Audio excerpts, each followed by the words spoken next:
Oh yeah. I was just listening to the sound of a chipmunk kind of squeaking away. Maybe you can hear that too on this audio presentation. Forgive me, my name is Paul, and I get asked by many people, Paul, as most of you know, I've been an amateur naturalist pretty much all my life, since the age of 10. So that's about 36 years, but I don't want you to figure out how old I am. And it has been a great ride. But now I'm a professional, and I sit back and I think this is just incredible. And people come up to me and say, "Paul, what do you do now as a professional uh, in your off time?" I mean, when you're no longer wearing the badge and the amazing clothes that make you look not only professional but incredibly beautiful. Uh, what do you do in your off time? And I sit back and I say, honestly, kind of the same stuff everybody else does, except that we're, of course, 12th level intellects, so we have, slightly different things that we're into. But I mean, we read. We read things, of a variety of nature, like we read, like the birds east of the Rockies. This has been, as you can tell by the binding, just a read that I have loved again and again and again. It's just a great book.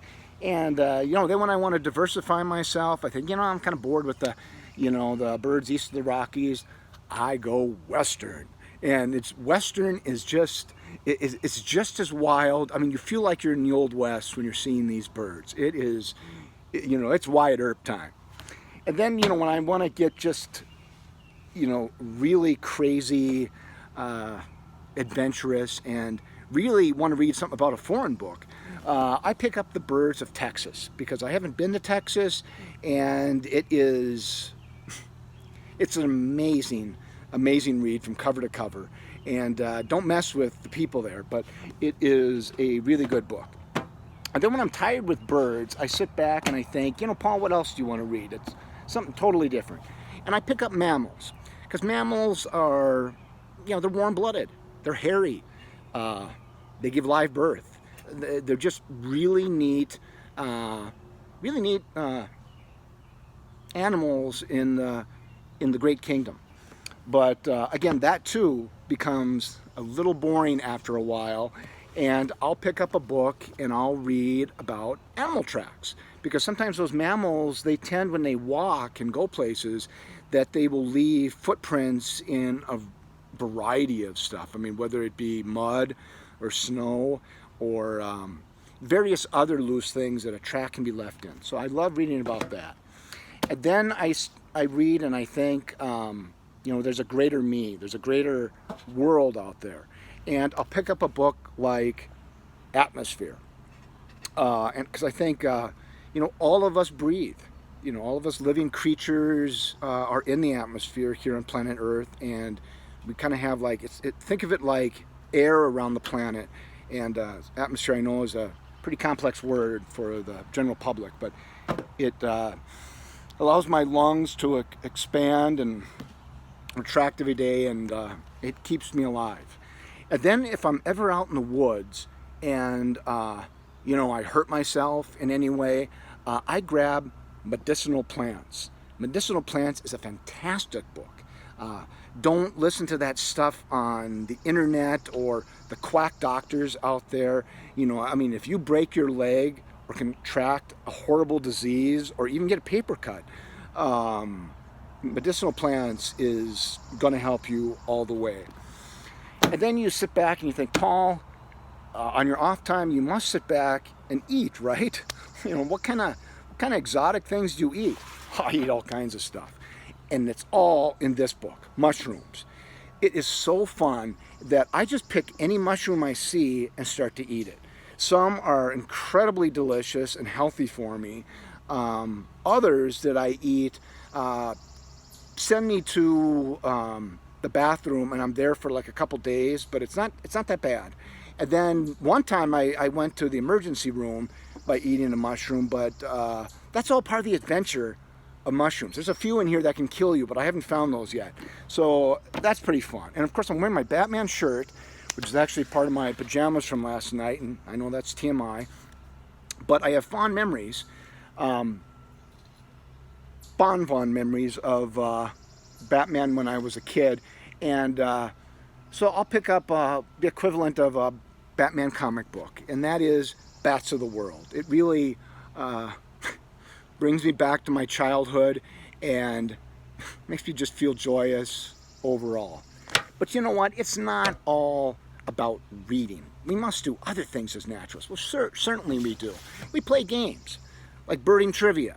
Birding Trivia is a marvelous game. Those of you who remember Trivial Pursuit back in the 80s, and I think they still sell it in a variety of general stores, it is a fantastic game. And a game, I mean, Trivial Pursuit went out of date. I mean, politics, history, all of that kind of thing has changed. But Birding Trivia, that just hasn't changed, because absolutely no species of bird out there has changed its name. Well, other than pigeons, and called the rock dove and now rock pigeon, but you get the idea. I mean, and the drinking games alone with this. I mean, I only drink Coke, but I've heard stories. Oh boy, people getting confused between a boreal chickadee and a black-capped chickadee, and or even black-capped chickadee and a Carolina chickadee. Man, we keep laughing and laughing at those folks. But not all of us are just, into the general nature. We are into some specifics. And as you could imagine, I'm into birds. So I put on my eBird hat and I go out eBirding, which is an application on my iPhone. And I will go out and keep track of birds, whether in the yard or in the wilderness of the world outside our yard. And all of us as birders, we put on a special vest. One reason we're called birders is because it's the correct term, and not bird watchers. Is the second reason, because you would be wrong. So we put on these vests, and they actually they help hold various supplies and things we need. But believe it or not, by putting on the vest, by putting on the hat, and for having glasses, we are able to see more birds than the average person. One of our major tools that we use, of course, is our binoculars. And we put these on very carefully so we can see a variety of different things. And, we see birds, and sometimes we go up to houses and see what is inside. But, it's a great tool for birders and a variety of people with very sick habits. But we also have little tools like this that are fun. This is an Audubon bird call. Listen to this. Doesn't that sound like a little baby bird? Sure, you bet. And what that does is it draws away the adults from the baby birds that they're taking care of.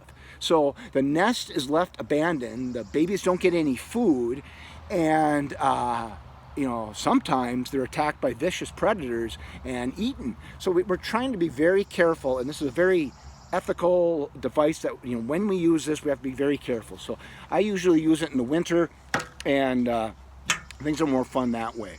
But right here I'm playing now, which is really neat, with some black bear cubs, and they're just fun. I mean, the mother bear is sitting over there, kind of grazing away on some early berries, and I pick up these black bear cubs now and then, and I shake them, and I whirl them around, and it's so fun playing with those black bear cubs. And then the mother bear starts to look at me, and matter of fact, she's looking at me now, and I'm petting these guys, but she's looking at me now just a little too a little frightening, and she's starting to run, and bears run faster than people. So I've got to go now. So I'm gonna take off and got to go really fast.